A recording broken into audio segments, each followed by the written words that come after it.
Hello everyone, so আজকে আমরা আলোচনা করব কলকাতা ইউনিভার্সিটির এক্সাম প্যাটার্ন আর প্রত্যেকটা প্রশ্নের মান কত নম্বর থাকবে, ফুল মার্কস কত। তো প্রত্যেকটা জিনিস আমরা কিন্তু আলোচনা করব। প্রথমে আমরা কথা বলিনি যে আমাদের এক্সাম প্যাটার্ন কি থাকছে ক্যালকাটা ইউনিভার্সিটির। আর আমি তোমাদের এই যে প্যাটার্নটা বলছি এটা কিন্তু প্রত্যেকটা সাবজেক্টের একই থাকবে, এই নয় যে সায়েন্সের আলাদা বা আর্টসের আলাদা, প্রত্যেকটা সাবজেক্টের কিন্তু একই থাকবে।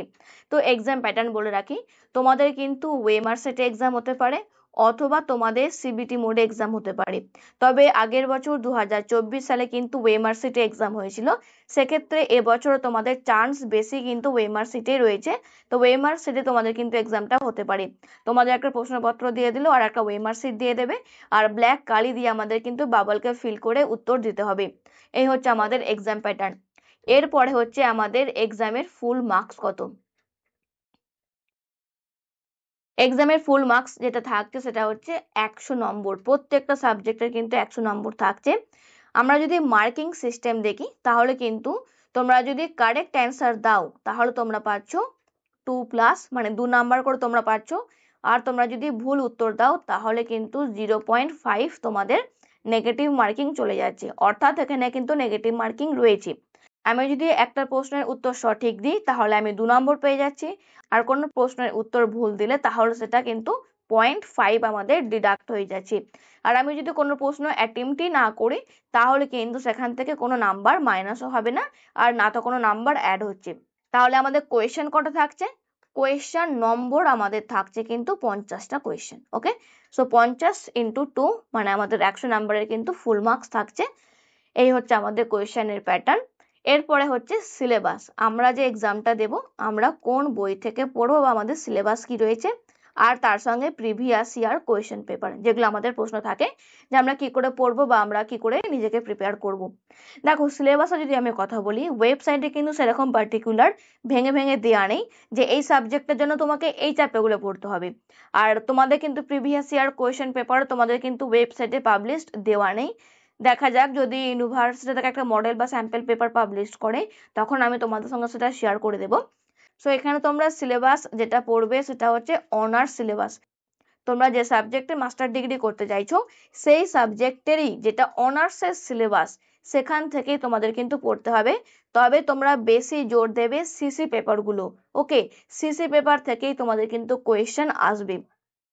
আর প্রিভিয়াস ইয়ার কোয়েশ্চেন পেপার কিন্তু এখনো পর্যন্ত তোমাদের ওয়েবসাইটে পাবলিশড করেনি, তো সেই কারণে তোমরা কিন্তু কেউ দেখতে পাবে না যে আগের বছর যে এক্সাম হয়েছিল কিরকম আমাদের এক্সাম বা কিরকম কোয়েশ্চেন পড়েছিল, যেহেতু এখনো পর্যন্ত ওয়েবসাইট থেকে পাবলিশ করেনি। তবে এই জিওগ্রাফিটা পেয়ে যাবে, কারণ আগের বছর যে আমার স্টুডেন্টগুলি ছিল জিওগ্রাফির এক্সাম দিয়েছিল তারা কয়েকটা প্রশ্ন আমাকে এসে বলেছিল, তো সেখান থেকে আমি তোমাদের জিওগ্রাফির কিছু আইডিয়া দিয়ে যেতে পারি। বাট বাকি যে সাবজেক্টগুলো রয়েছে অথবা আমি যদি তোমাদের কিছু কোয়েশ্চেন পেপার পেয়ে যাই তখন আমি তোমাদের সঙ্গে সেটা শেয়ার করে দেবো। সো এই হচ্ছে আমাদের এক্সাম প্যাটার্ন। এবার আমরা দেখে নেব যে আমাদের ওয়েবসাইটে কি কি দেওয়া ছিল। দেখো প্রথমে যেটা দেওয়া ছিল সেটা হচ্ছে মেরিট লিস্ট কি করে তৈরি হবে। আমাদের যেটা মেরিট লিস্ট তৈরি হচ্ছে মানে পার্ট বি স্টুডেন্টদের জন্য, যেহেতু আমাদের এন্ট্রান্স এক্সাম দিতে হচ্ছে তো এর ওপরে কিন্তু আমাদের ফাইনাল মেরিট লিস্ট তৈরি হচ্ছে। তারপরে দেখো প্রত্যেকটা সঠিক উত্তরের জন্য +2 আর প্রত্যেকটা ভুল উত্তরের জন্য -0.5 করে নাম্বার ডিডাক্ট হয়ে যাচ্ছে। আর একটা অনেকেরই কোয়েশ্চেন থাকে যারা মেনলি জিওগ্রাফি অনার্সের স্টুডেন্ট, কারণ জিওগ্রাফিটা যেহেতু আমরা জানি যে আর্টসের সাবজেক্ট, কিন্তু ক্যালকাটাতে এটা এমএসসির আন্ডারে রাখা হচ্ছে। তো এখান থেকে আমি তোমাদের বলে রাখছি, যেমন অনেকেরই প্রশ্ন থাকে যে আমি বিএ জিওগ্রাফি স্টুডেন্ট, তাহলে আমি কি এখানে অ্যাপ্লাই করতে পারবো কিনা। তো ইয়েস, তোমরাও কিন্তু এখানে অ্যাপ্লাই করতে পারবে। তবে আর তোমাদের অ্যাপ্লিকেশন ফিস কত টাকা করে লাগছে? তোমাদের কিন্তু 400 টাকা করে এন্ট্রান্স এক্সামের ফিস লাগছে, এটা হচ্ছে পার্ট বি স্টুডেন্টদের জন্য। আর তোমরা যদি অ্যাডিশনাল কোনো সাবজেক্ট নাও তাহলে কিন্তু এক্সট্রা আরো 200 টাকা পে করতে হচ্ছে। ইচ গ্রুপ বলতে এক একটা সাবজেক্টকে বোঝাচ্ছি। সো এই হচ্ছে আমাদের পার্ট বি এর এক্সাম প্যাটার্ন। আশা করি জিনিসটা বুঝতে পেরেছো। তোমার যদি কোনো সাবজেক্ট থাকে তোমরা সেটা আমাকে কমেন্ট সেকশনে লিখে দাও, কারণ পরবর্তীকালে প্রত্যেকটা সাবজেক্টের আমি যখন আপডেট পেয়ে যাব আমি তখন তোমাদের সঙ্গে কিন্তু সেটার syllabus plus previous year question paper দুটোই কিন্তু শেয়ার করে দেবো।